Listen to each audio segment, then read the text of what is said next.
Hello everyone, welcome to Shivani socio classes. My self Shivani. मैं UGC net sociology की तैयारी कराती हूँ। डियर लर्नर, आज की क्लास में हम लोग इमाइल दुर्खिम के हत्या के सिद्धांत को पढ़ेंगे। आत्महत्या किसी व्यक्ति द्वारा स्वयं अपने जीवन को नष्ट करना है। दुर्खिम अपने आत्महत्या संबंधी संपूर्ण अध्ययन को अपनी पुस्तक द सुसाइड 1897 में प्रस्तुत करते हैं।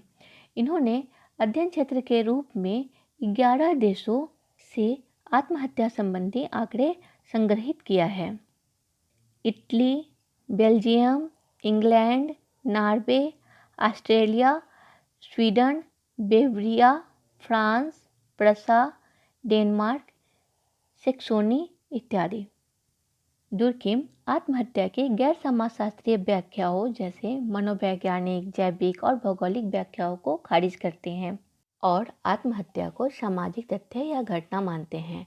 दुर्खिम का कहना है कि आत्महत्या व्यक्ति केंद्रित नहीं है, इसका संबंध सामूहिक जीवन या समाज से जुड़ा है।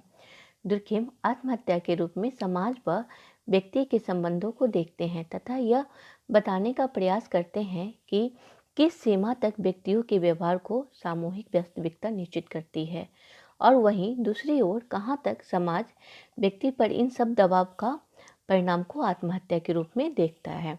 वस्तुतः दुर्खिम यह मानते हैं कि आत्महत्या एक ऐसा मानव व्यवहार है जो व्यक्ति समाज के संदर्भ में करता है, इसलिए आत्महत्या एक सामाजिक तथ्य है। इसका निर्माण समाज करता है। जहाँ एकीकरण अधिक होगा वहाँ आत्महत्या कम होगी और जहाँ एकीकरण कम होगा वहाँ आत्महत्या अधिक होगी। आत्महत्या आमतौर पर जो व्यक्तिगत तथ्य और मानसिक कारकों का परिणाम नजर आती है उसका निर्धारण अंततः समाज द्वारा होता है। इस तरह आत्महत्या व्यक्ति और समाज के बीच संबंधों और दरार की अभिव्यक्ति है। आत्महत्या के प्रकार। दुर्खिम आत्महत्या के 4 प्रकार बताते हैं। पहला, अहंवादी आत्महत्या, इगोइस्टिक सुसाइड। दूसरा, प्रार्थवादी आत्महत्या, अल्ट्रुइस्टिक सुसाइड। तीसरा, विसंगति आत्महत्या, एनोमिक सुसाइड। चौथा, भाग्यवादी आत्महत्या, फैटलिस्टिक सुसाइड।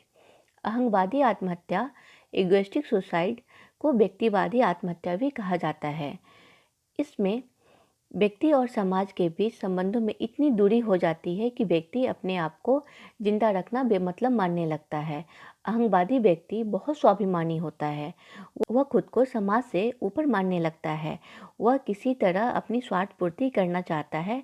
स्वयं के अहम के प्रबल हो जाने के कारण वह व्यक्ति समाज के साथ कदम मिलाकर नहीं चलता है, जिसके परिणाम स्वरूप इस व्यक्ति का जीवन उपेक्षित, एकाकी व तिरस्कृत हो जाता है। उसके ऊपर समाज का नियंत्रण का प्रभाव नहीं पड़ता है। व्यक्तिगत चेतना व सामूहिक चेतना के बीच खाई का चौड़ा होना ही अहंकारी आत्महत्या है। यह आधुनिक समाज में अधिक देखने को मिलता है। प्रार्थवादी आत्महत्या, एल्ट्रुइस्टिक सुसाइड, यह व्यक्ति व समाज के बीच अत्यधिक लगाव का परिणाम है। इसमें व्यक्ति व समाज का संबंध इतना गहरा हो जाता है कि वह जो कुछ भी देखता है, सोचता है या करता है, वह सब कुछ समूह की दृष्टि से करने लगता है। इस कारण वह कोई भी बड़ा से बड़ा बलिदान करने के लिए, आत्मबलि भी देने के लिए हमेशा तत्पर रहता है। जैसे देश के लिए प्राण देना, सती प्रथा, जौहर प्रथा, प्रेम में असफल होने पर। इस तरह का आत्महत्या सरल समाज या यांत्रिकी समाज में देखने को मिलता है। एनोमिक सुसाइड, विसंगति आत्महत्या पूर्णतः स्वाभाविक आधुनिक समाज या जटिल समाज की विशेषता है।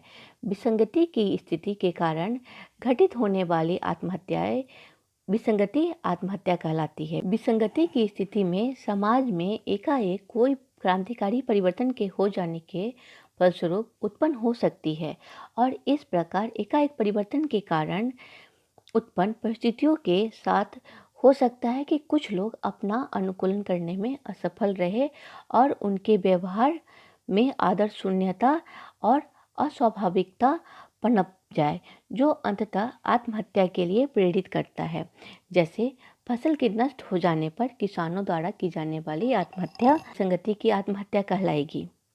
फैक्ट्री बंद हो जाने पर मजदूरों द्वारा की जाने वाली आत्महत्या, परीक्षा में असफल होने पर विद्यार्थियों द्वारा की जाने वाली आत्महत्या विसंगति का उदाहरण है।